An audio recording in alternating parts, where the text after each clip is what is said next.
climate change is a global challenge.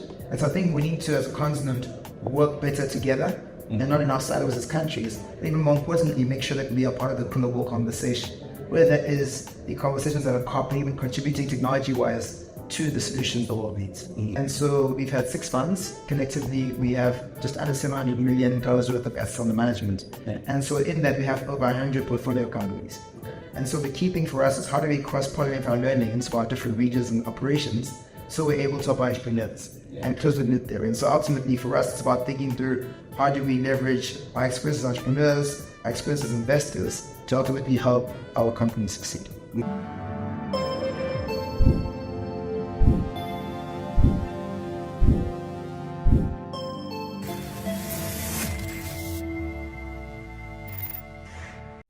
Welcome to ITWeb OTR.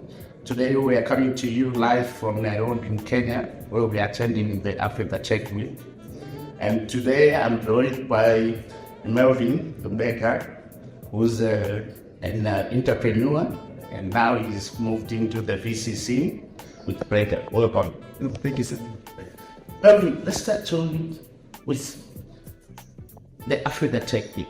Why are you here? What's happening? So Africa, I think we don't get together enough as a community in technology to actually discuss what is happening and how do we build together. And so the convening for the Africa Climate Tech Week is really focusing on climate sustainability, which I think is more important now more than ever. And so even as ourselves and myself being a journalist investor, the importance of climate is so key to the future of Africa. And I think technology has a key role to play in that journey as well. What are some challenges that you have seen that in terms of flooding on the continent that needs solutions, these tech solutions?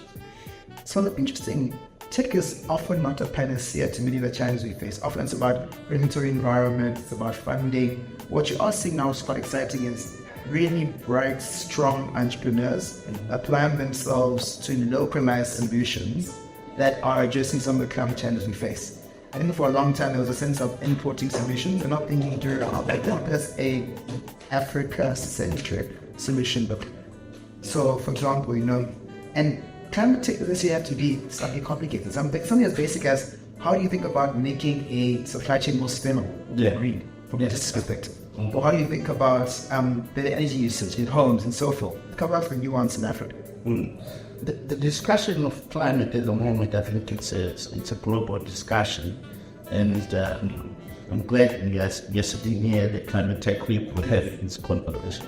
Do you think us as Africans we're having this conversation enough and are making the right noises to make sure that we respect each other in climate change? So I think as a constant, I don't think we're involved enough at that conversation like globally.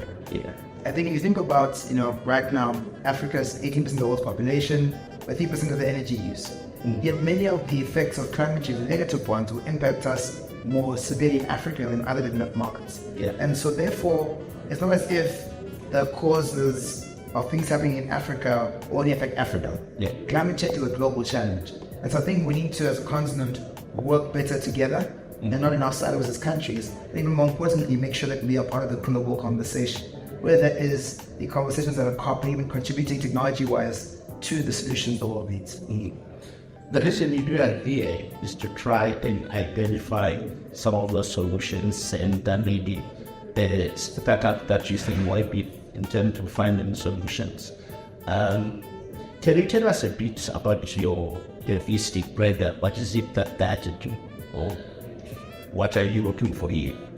Ultimately, for us, Breaker, all of us as partners are former operators and founders. And so all of us had experience building businesses. And what we realized was we wanted to be the investors we should be had when we were building our businesses. So how do you bring the entrepreneurial investor you wish you had? And so in Africa, we focus on doing that through our pre-seed fund, where you want to be the first institutional capital into a business. But when we think about the themes that excite us, because we come in so early, people are the most important element we really want to invest in. And so for us, it's a combination of quality entrepreneurs and founders solving significant problems. As we think about significant problems, clarity is the key one, sustainability for the concept. And so for us, it's really thinking through how do we better back those entrepreneurs with the right capital, right support, because as Brigham, we need to be a full stack investor. We offer both capital and support, but our support goes into the operations of the company, thinking about our support around sales, to market, people, and so forth. And so whether you are within in climate or outside of climate, those things are true, but often in the climate sense, you might face different challenges depending on where you are operating. As Breaker is researching it on, you mentioned that you have over about $700 million worth of asset under management.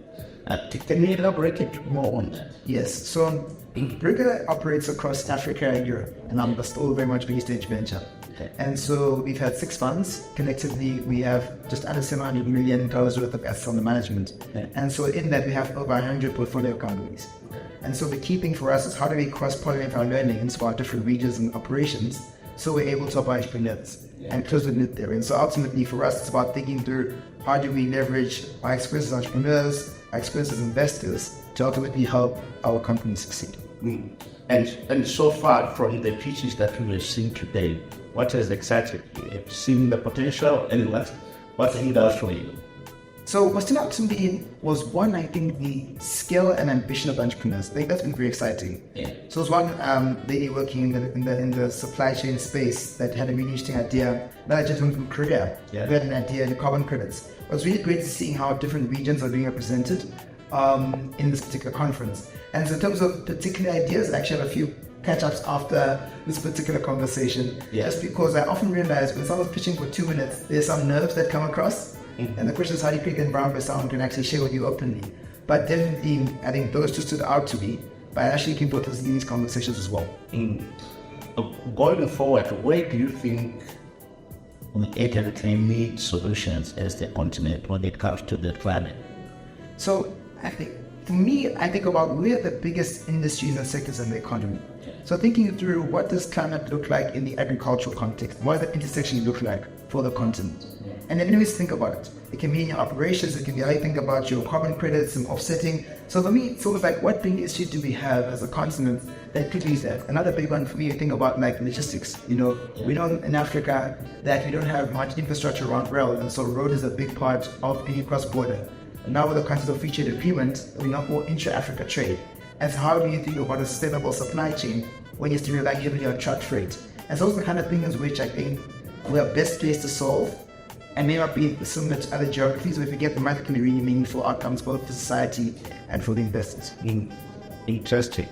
Earlier on when I was listening to some of the pitches, I think there's one constant subject that kept on coming up, which is the issue of regulations. That the challenges they face, especially when it comes to data management and so on.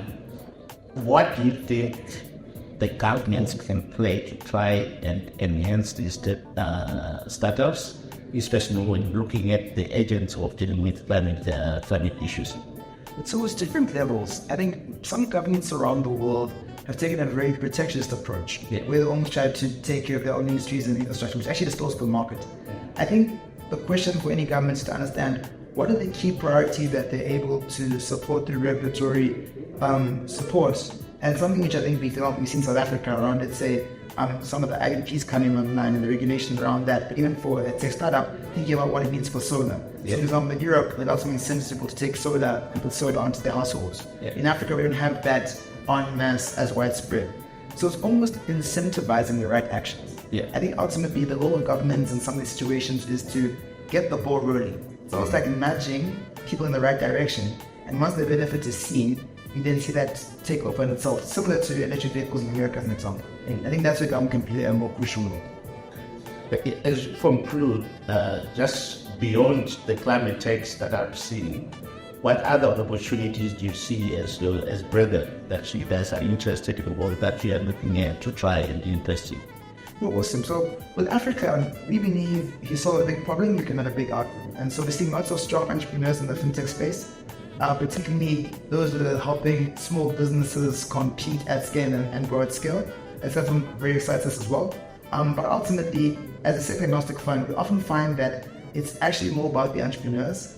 And so we're seeing a lot of interest, for example, of strong entrepreneurs in Morocco, in Francophone in Africa, typically outside of the big four markets. I think that's where, as a Pan-African investor, it's always saying, how do you push yourself to not necessarily invest in the person down the road because you know the market, but also build networks and expertise in markets outside of those big four? Thank you so much. And conclusion, you have built one of the biggest businesses on the continent right now, for over 1,000 people. What advice would you give to the youngsters that have the tech startups that are here and the youngsters out there that are trying to run the business? What is one advice that you would give? I think the big one is do something big. I think when you're building a small business or big business, whether you're having a spaza store or listed company, it's going to be difficult. I think there's a false narrative that if you're building something bigger, it's harder. It isn't. By building something bigger, you have a bigger impact for the same effort. Melvyn, thank you so much for the time. We really appreciate working engaged with you some more. Guys, thank you so much for watching. Thank you.